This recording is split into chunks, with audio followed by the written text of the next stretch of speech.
Thank you very much, David. Great to know everything that you've been doing here in Australia, and mobility is very important these days. So that brings us to the final part of our webinar here. So we have 6 topic ready that was curated from the question that was submitted by our audience. We've got some time left. We started a bit late, so we will keep going for another maybe 5 to 10 minutes after 5:30. So everybody, if you're free, please stay online. May I welcome everyone jump back online and turn on your video, panelists. Let's start the topic discussion. So let's dive into the first discussion topic. It is about branding and market entry. So this is definitely one of frequently asked questions by businesses who are just ready to scale overseas.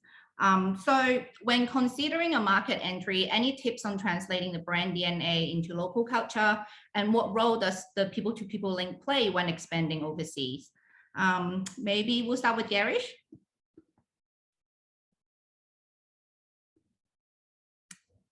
Okay, sure, thanks. Yeah, you know, as I spoke about in my presentation,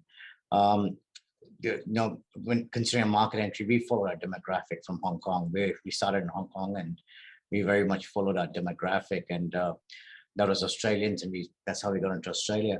But just when considering any market entry, I think one of the things we look out for is that Ovolo is inclusive to all cultures. We are an all-inclusive brand, and we take everything into account before we consider anything. The human to human ethos, the connecting on an emotional level, and so it comes to it's basically being borderless when it comes to different cultures, and it's just how we connect with people and so on. So I think the people part play a very important role for us, and it's all about the connection with the customers that we think. I mean, this is very different from how we see things, and especially in the hospitality business, is how we link our people and our culture and so on. So Ovolo remains to be a very all-inclusive brand.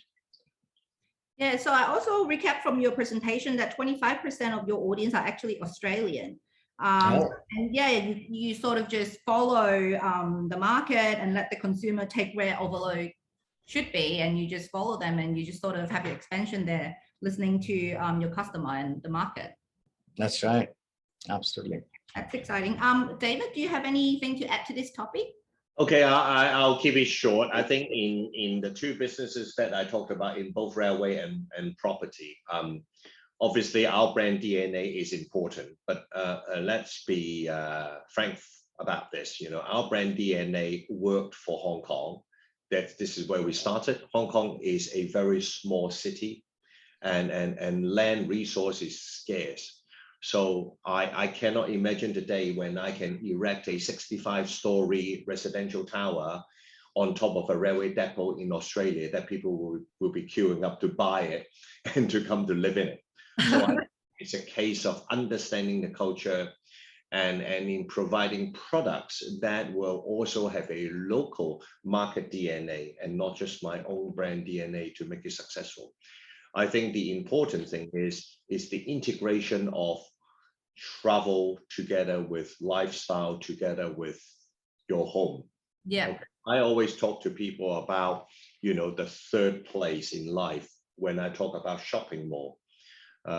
This is you have your own home, you have your place of work, and then hopefully the third place we like people to think would be the mall, where you spend majority of your time to stay with us. So I think for Australia, it's very different, and we do need to take cognizance of the fact that culture may come into play. As I mentioned before, sitting on top of a railway maintenance depot and erecting 6 towers, each of 65-story high, may not be for today's Australia. Yeah. But maybe you never know, sometime in the future. So, but we do need to take that into account. I think the operation size on the railway is something different. I do believe that people's expectation are on the increase all the time. And once you have hit a 96% punctuality, let's say, tomorrow they will be asking for 97% until we get close to the 99.9, which is what we do in Hong Kong. And if you read the local newspaper, sometimes it seems that even that is not good enough. So, so this is something that we will continue to focus on. Yeah, great. Well, thanks, David. You actually just answered one of our audience questions. Simon Lee submitted a question about how you can adapt your model in Australia, where things are more horizontal than vertical here in Australia. So thank you so much, and thanks for sharing. So key takeaway for the audience.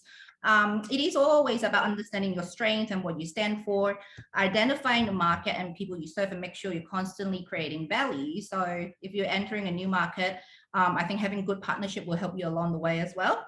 So second topic, it's around how do you assess your investment strategies and the matrix used to measure the success. David, would you like to start a little bit on this one?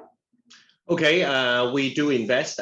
We are investing in the Sydney Metro Northwest. We are one of the co-investors, into the project. As you know, government will put in part equity, and part of them would be debt raised by us through the market. So we do look at that.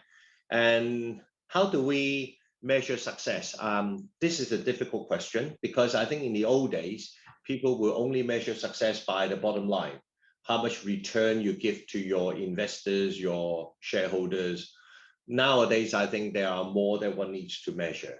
ESG certainly is something that people should not forget about. I'm sure your audience knows and understands what is ESG. The other thing I always think it's understanding the local customers' needs.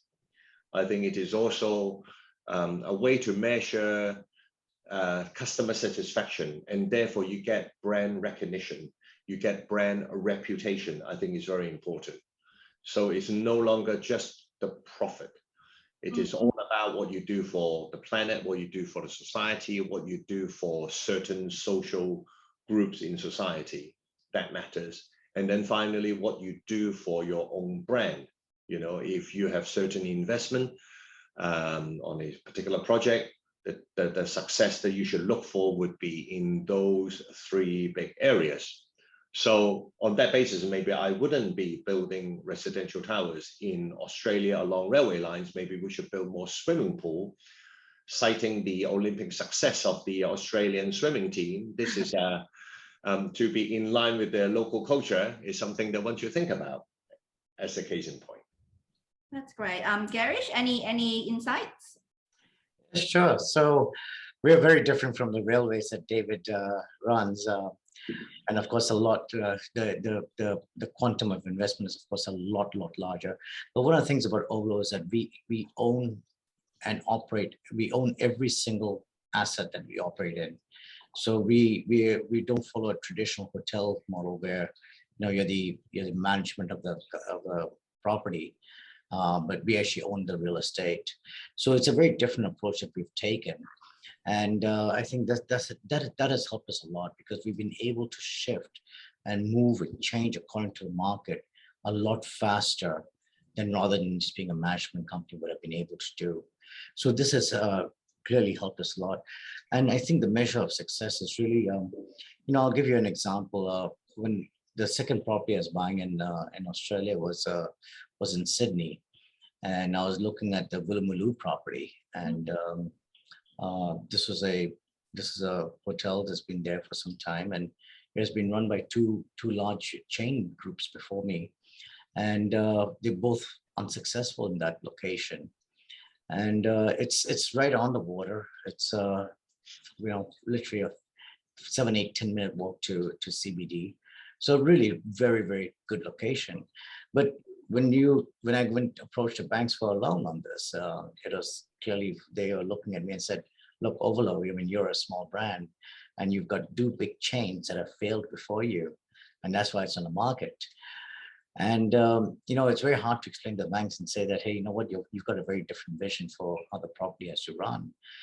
And subsequently, we were able to to get our loans in place, and it's become is now Overlook Woolloomooloo is Australia's #1 hotel for 3 years running now.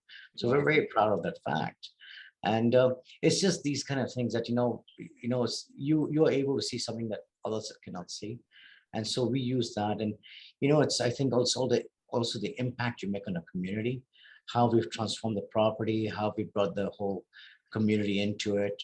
We try to bring the culture into the hotel rather than imposing our hotel's culture onto somebody else. So it kind of works well for the area, for the residents, for the community as a whole. So I think this is how we look at it, and that's been very successful for us. We generally looked at acquiring dilapidated properties and then repositioning them and then putting our brand onto it. South Yarra, Melbourne was our first development ground up, and which is also done very well. Oh yeah, I love the Woolloomooloo, the Overlook at Woolloomooloo. It's so beautiful, beautiful location.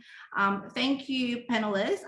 Yeah, so having a quality product with authenticity, it's actually the foundation. So yeah, I think that was great with what you guys have shared. So here is our discussion 3 topics. So this is a little bit looking forward.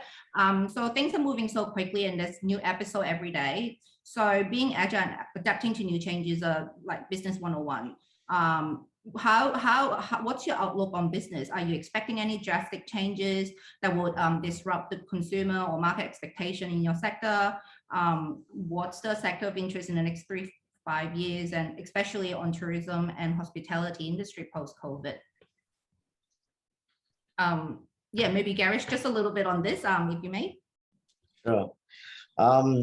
Yeah, so, well, these are, of course, has been very trying times in the last 18 months. I think we've had to shift to keep, changing our focus and keep looking at new ways of how we can attract the market.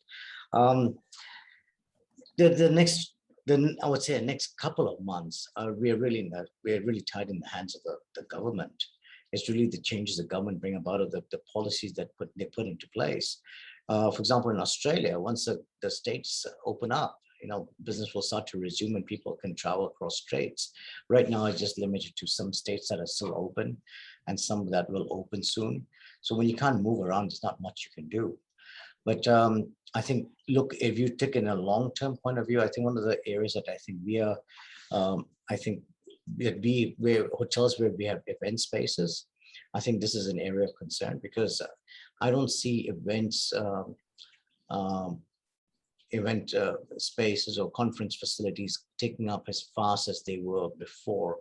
Now with with platforms like Zoom, like what we are on right now, I mean, that's helped a lot. I mean, today, right after this, I've got another seminar to attend, which is also in Australia, and I can do 2 back to back, and without having to move places.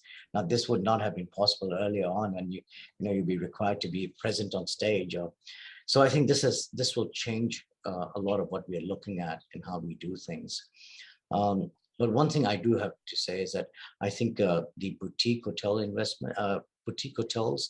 will fare a lot better. I think in the next few years, I think people will kind of stay away from the large convention hotel type structures, the large 500 room properties, and more focus on the 100 to 200 key hotels, where it's a little bit more personalized, a little bit more meaningful, it's a little bit more experiential and how you do things. So it's not just about business, but it's business with pleasure, and how can you make both happen together?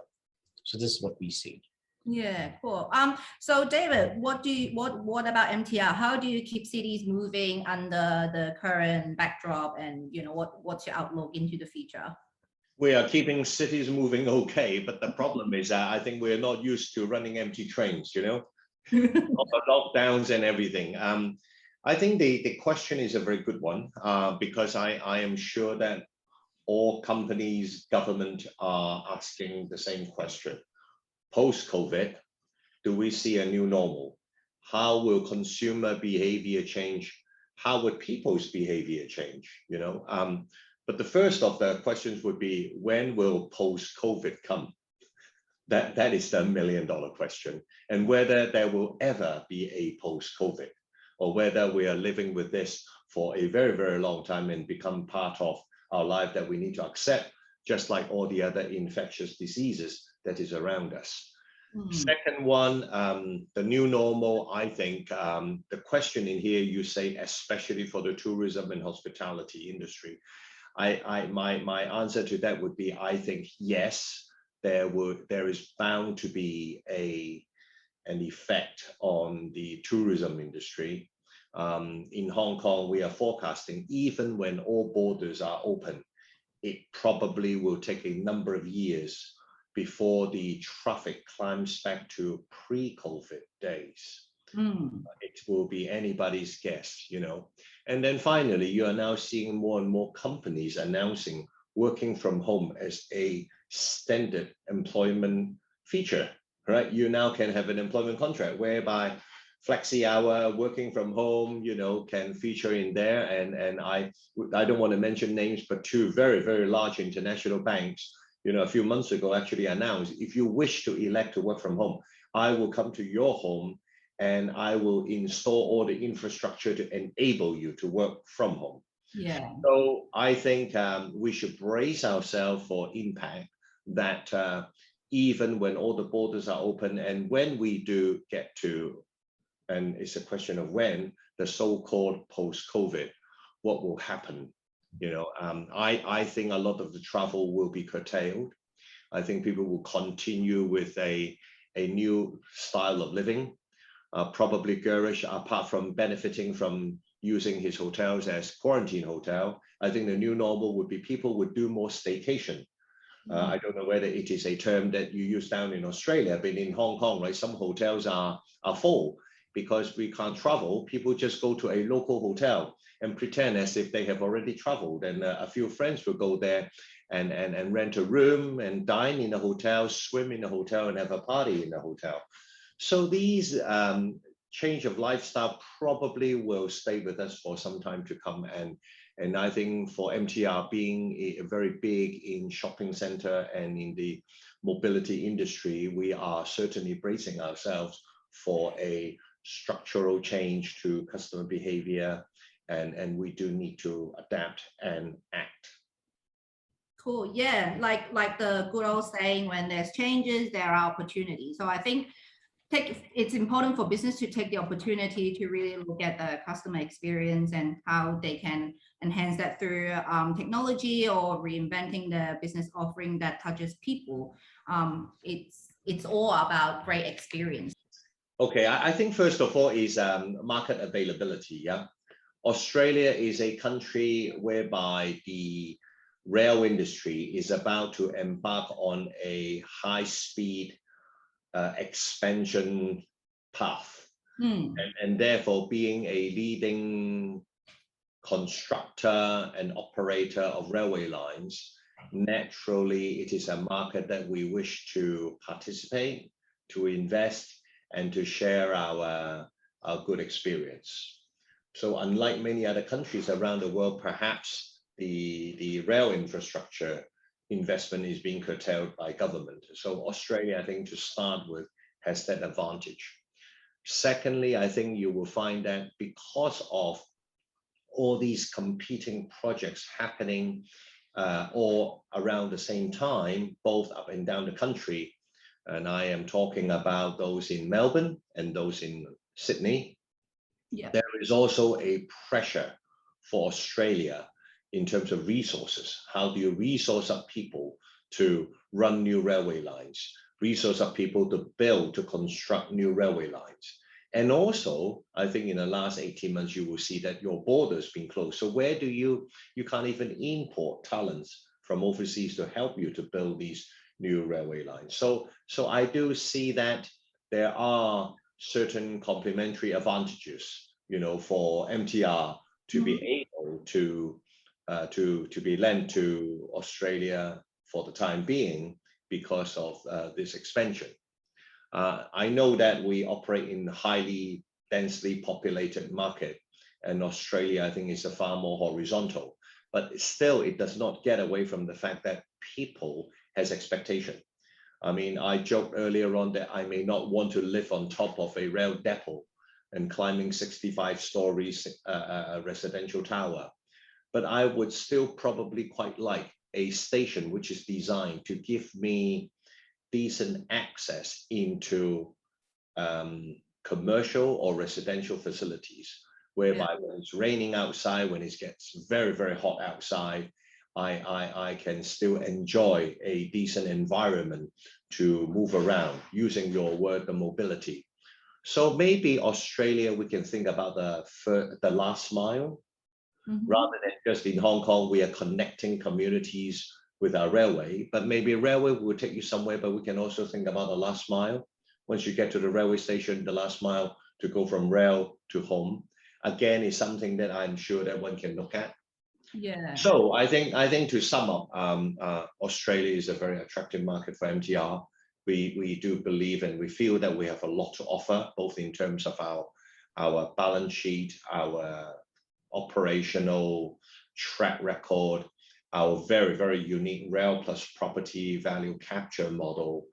Albeit on all of those, I think we will need to adapt to suit the local culture in Australia.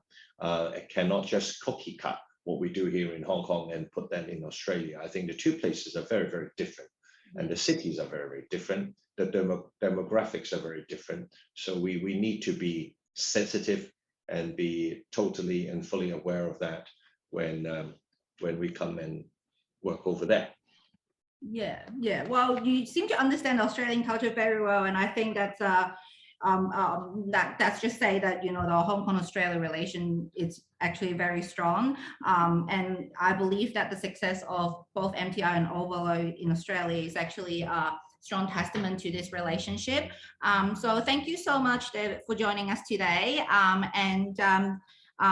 we hope we'll be able to do another one very soon, and thanks for all your insights, and thank you for audience to tune in today. So this will be the end of our webinar. Unfortunately, we can't get to all the questions, but we'll find time to answer these questions. And before you go, we've got a poll which will help us do better in our future webinars. So if you can cast your vote, that'll be so good. Thank you so much, everyone. And we'll see you next time. Thank you. Thank you, David. Thank you, Bonnie. It's really, I mean, you have shared a lot of insights. Really, so enjoy your presentation. Okay, thank you very much. I hope that we can, I can welcome you to Sydney very soon. I hope so too. But I think the borders are still closed for foreign nationals, so we need to wait till later. Yeah, hopefully, I mean, with the vaccine, we can set up the travel bubble and welcome you to Sydney. Indeed. Okay. Okay, great. Thank you. Thank Goodbye. you. Bye. Thank you, David. Bye-bye.